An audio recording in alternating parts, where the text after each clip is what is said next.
Maraming salamat, Philippine Sports Commission. Maraming salamat, our project director, Mr. Mark Edward Velasco, Commissioner Arnold, Commissioner Mon Fernandez, and the rest of our big guys in the commission, and everyone in attendance this afternoon. So maraming salamat for this opportunity.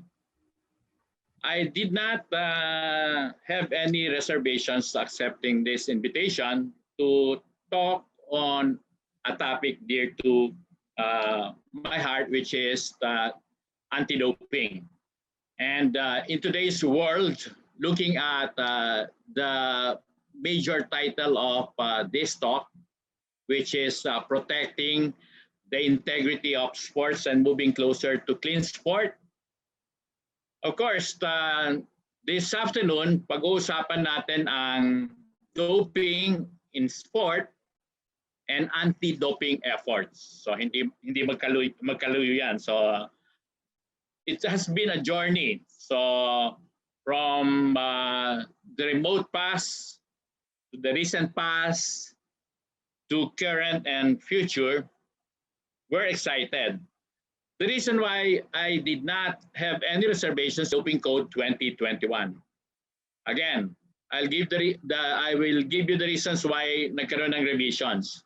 Then again, para maunawaan natin ang anti-doping initiatives, efforts, programs, and several more, kailangan pag-usapan natin ang konsepto, ang prinsipyo, 101 sa doping, anti-doping. Doping is defined as the occurrence of one or more of the following anti-doping rule violations. So again, hindi lang siya paggamit. So makikita natin dito sa ating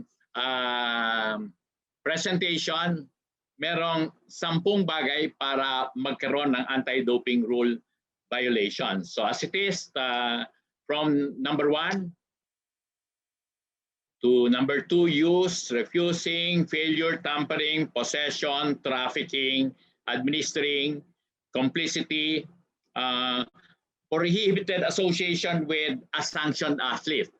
So again, lumawak na ang ating definition based on the anti-doping rule violations. So hindi lang ito positive ang ihi, so which is analytical, positive ang blood, which again is analytical, positive ang alcohol sa breath, so alcohol breath test, but rather it's both analytical, yung sinasubmit sa accredited laboratory ng WADA, at non-analytical, from refusing to failure na mag-file ng whereabouts, tampering hanggang complicity. So lumawak na ang ating pangunawa sa mundo ng sports. So again, bakit natin kailangan labanan ang doping sa mundo ng sports? It goes against the rules of the game. Of course, kailangan ma-maintain natin ang ating personal integrity, ang ating right to protect, clean athletes, healthy and safe competition, ang ating society, at panatiliin ang spirit of sport. Ito na ang mga international standards. So, nauna ang prohibited list, annually yan. Meron tayong international standards on therapeutic exemption, meron tayong standards on laboratories, meron tayong standards on testing and investigations, meron pumasok ang meron tayong standards for the protection of privacy and personal information, kaakibat doon sa Data Privacy Act ng Pilipinas. Then again, kailangan i-monitor ang mga bansa, kanya pumasok in 2018 to 2019 to 2020 itong code compliance by signatories. Diyan tayo may measure ang ating international standards on results management. So ano ang gagawin natin kung nag-positive ang sample A? So balik tayo sa, again, yung standards nakalatag na. So specifically, ang bago sa standards yung education. Why? Again, education is the cheapest template para ma-prevent ang doping in sports. So again, kailangan mag-invest raw ang mga bansa sa education more than testing. Kasi ang testing napakamahal, no? So yung kit and several more. So medyo matindi ang pangangailangan in terms of budget. So every year, meron tayong prohibited list. So again, i-access nyo ang www.wada-ama.org. Alam dapat natin na ang atleta will be the only one responsible for what goes into his or her system kapag nag-compete siya internationally. Why? Merong in-competition testing. If you participate in the SEA Games, if you participate in the Asian Games, if you participate in the Olympics, so lahat yan may in-competition blood test, urine test, and a mix-off. So tandaan natin yan. The athlete and only the athlete is responsible for what goes into his or her. Hindi ma-receive ng atleta the best medical treatment. Kung kailangan, yung kanyang treatment ay nandun sa prohibited list, pwede naman basta ma-process ang kanyang TUE, Therapeutic Use Exemption. So may proseso, yung doping control procedure. So kailangan above board, dapat technical, nang sa ganon, pag may positive results, hindi mapipin down doon sa doping control team ang blame na nagkaroon ng positive result dahil sa kapabayaan ng ating team. So again, from number 1, so selection, notification, acceptance, identification of people on both sides, so chaperoning do sa doping control station, so waiting time para ma-hydrate, maka-collect ng specimen, management of the specimen in terms of the A sample and the B sample, or the blood specimen collection and processing ng papers, information, and several more. So again, dito dapat nakatuon ang pansin ng ating atleta. Pag napili ang ating atleta sa SEA Games, sa Asian Games, at saka sa Olympics or any qualifying events, international events na merong doping control test, kailangan merong disclosure, honest, truthful, merong siyang information na dala-dala doon sa mga substances, supplements, and things na na-take niya over the last 2 weeks. So, yung intake ng substances over the last 2 weeks. Yung blood transfusion over 3 months. And then yung pag-transfuse ng fluids. So, lahat yan dapat truthful. Ngayon, yung atleta tatanungin kung kasama yung coach, tatanungin ng atleta kung payag siya, yung kanyang specimen ay gamitin para sa research, anonymous, gagamitin sa research para mag-move forward in terms of the development process sa ating journey sa anti-doping. So tatanungin naman ng atleta kung oo o hindi. Kung oo, that's very good for the setting of the anti-doping environment. So again, process. So if you look at the doping control test, merong athlete's rights.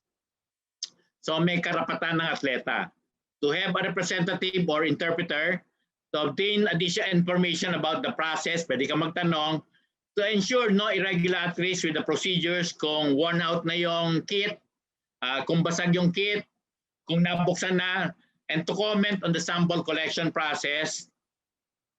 Gusto ng WADA, nagbibigay tayo ng comment doon sa sample collection. Kasi na-collate yan para ma-strengthen ang ating process. Ngayon, anong responsibility ng ating atleta? Kasama si coach, kasama yung kanyang athletic manager and several more. Report immediately to the doping control station, comply with the sample collection, produce valid identification. A lot of times kung international events to, si coach dapat handa parati yung kanyang passport, yung passport ng kanyang mga atleta, or yung identifiable ID na merong number code relative to doon sa setting ng sports. So responsible consumption of food, beverage doon sa setting ng doping control station. So dapat parating nasa paningin ng chaperone, mag-declare ng medication supplements, provide ng TUE kung nakapag-apply, and verify lahat ng information doon sa kanyang form. So in the end, mag-uuwi siya ng form para meron siyang evidence. Merong form na papasok sa laboratory na walang information about the athlete. Merong form na i-retain ang NADO or yung federation. So again, merong confidentiality in terms of the laboratory. Hindi alam ng laboratory kung sino yung atleta, kung anong bansa. So meron lang information relative to yung color, rather the number coded and the color coded. At this time, very strong ang World Anti-Doping Code sa education. The aim of education, gustong i-share ng WADA, is the knowledge not of fact but of value. So kailangan raw mag-invest tayo ng programa where we are able to inculcate the values na i-share natin kanina: integrity, accountability, excellence. So we inform, but we need to have values in terms of behavior modification. And ang sabi ng WADA, preventive action is consistently shown to yield positive benefits. Sino dapat ang educated? Sa unang banda, ang ating atleta. So again, ang ating national caliber athletes, whether high performance, elite development, yung ating amateur athletes, yung ating top caliber internationally recognized athletes, both amateur and professional. So naghalo na ngayon ng amateur at saka professional entities. May kani-kanilang pag-uusap tungkol sa doping. So but ang gusto ng WADA, mag-invest tayo dito sa youth. Nabanggit ko nga, K-12 na ang Pilipinas. Ang sabi ng WADA, bakit hindi tayo magpasok sa K-12 curriculum ng values-based education on anti-doping? So bakit ang tinatarget natin dapat ang youth? Maaga ang dapat exposure ng ating kabataan dito sa dangers of doping in sports. So dapat maaga raw tayong magkaroon ng preventive exposures para sa mga tao. So again, we need to inform, we need to continuously communicate, magkaroon dapat ng outreach sa major events, but the bottom line, dapat meron tayong values-based education. Pinasubmit ang PNADO ng kanyang education program. So pinag-aralan ng WADA, ng CRADO. So may recommendations. Dapat ito ma-share sa lahat ng stakeholders sa Pilipinas. And why is this so important? This is a very important provision sa code. Lahat ng major events, this is mandatory. Ang atleta at saka support personnel, they need to be informed. Again, ang paniwala ng WADA, ang mundo ng anti-doping, education can limit the risk of doping scandals, particularly in the area of inadvertent doping. Then again, we did our part in the last SEA Games. Nagkaroon tayo ng 4 actually, 5. Number 1, doping control. So about 500 urine tests, 100 blood tests. Meron tayong doping, anti-doping education. Meron tayong therapeutic use exemption, results management. Meron tayong panel of investigation na nagkaroon ng final decision, if-inoward natin sa SEA Games Federation.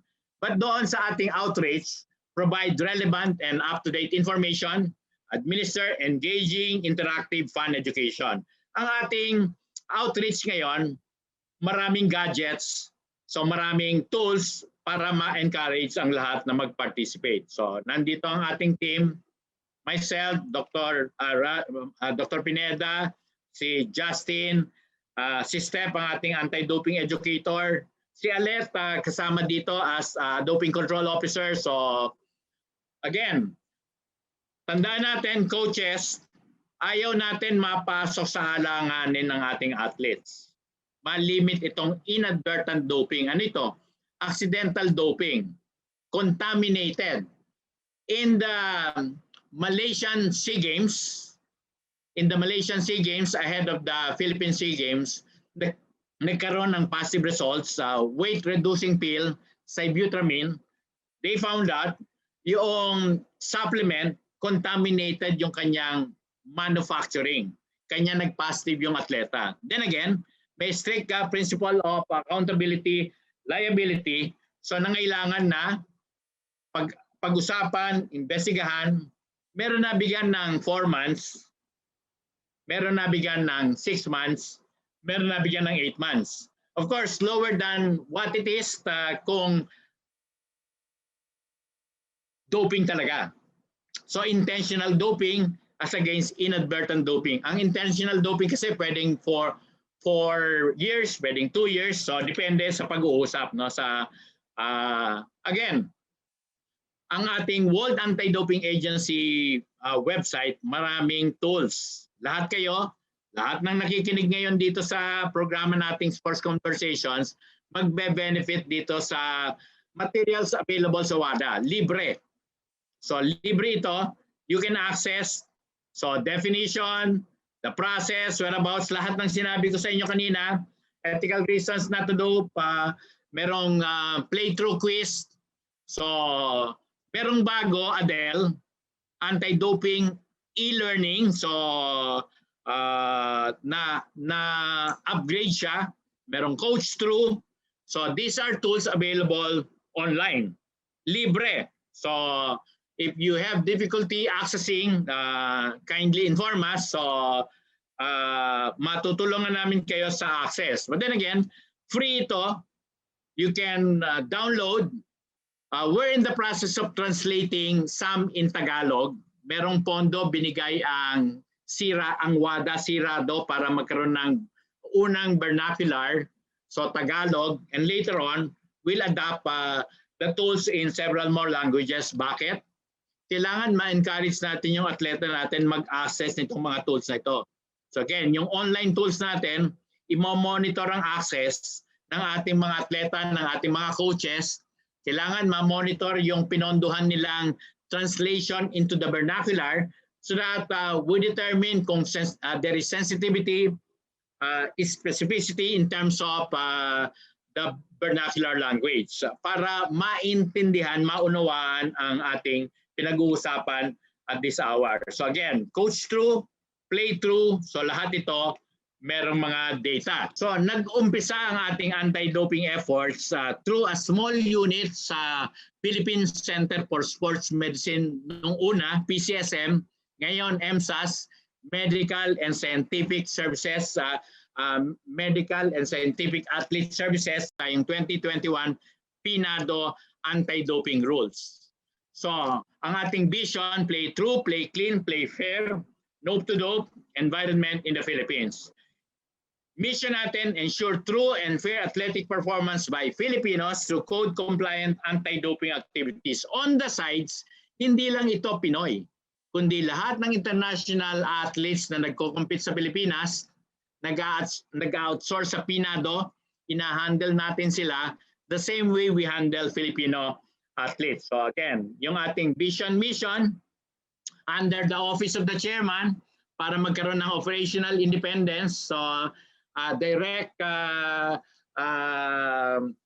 again recognition ng PSC through the chairman's office, yung ating team Doping Control Unit, Administrative Unit, at yung ating TUE Committee, independent of PNADO, yung ating Results Management Committee, independent of PNADO, yung ating Disciplinary Panel, independent of PNADO. Then we have the PNADO, so doing work in the area of TDP, RTP, missions, anti-doping education, whereabouts, processing, research, compliance, in short. So again, in the middle of, kung ang WADA ay nasa center of the globe, world center of the world, ang Pilipinas, nandito ang PNADO, doing work with everyone. So kailangan, beginning this year, mag-engage ang PNADO with everyone, mag-harmonize between government and the Olympic movement, between national and local government units, between private and public institutions and agencies. In short, magkaroon ng isang magandang environment for compliance with the code. So kailangan tayong mag-comply with.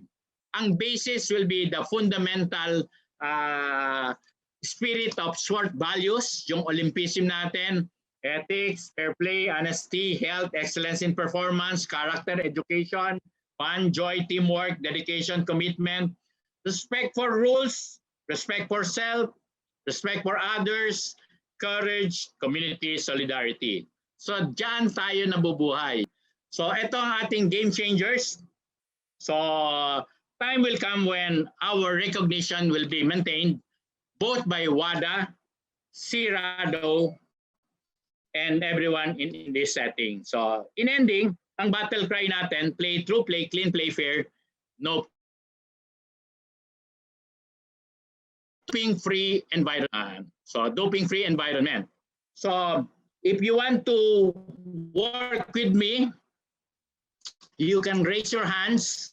So join me in this pledge. So napondohan tayo dito sa pledge na ito. Napondohan tayo ng UNESCO sometime in the past. Some of you have participated here. But we want you to commit. So please follow after me, Josh.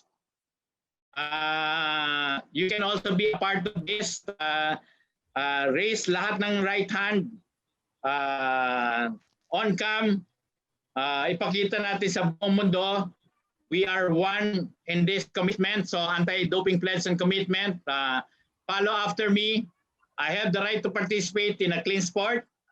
I will embrace the spirit of sport values. Respect everyone involved. My sport and all those involved in my sporting endeavors at all times. Mag-engage with you, with each and every one of you. Lahat ng sinare ko sa inyo ngayon, i-upload natin dito sa website na ito. Of course, meron tayong Facebook, Philippine National Anti-Doping Organization, at may Instagram pa tayo at pinado-official. If you want to have personal queries, do engage with me. Ang aking email, alexpinedamd@gmail.com. alexpinedamd@gmail.com.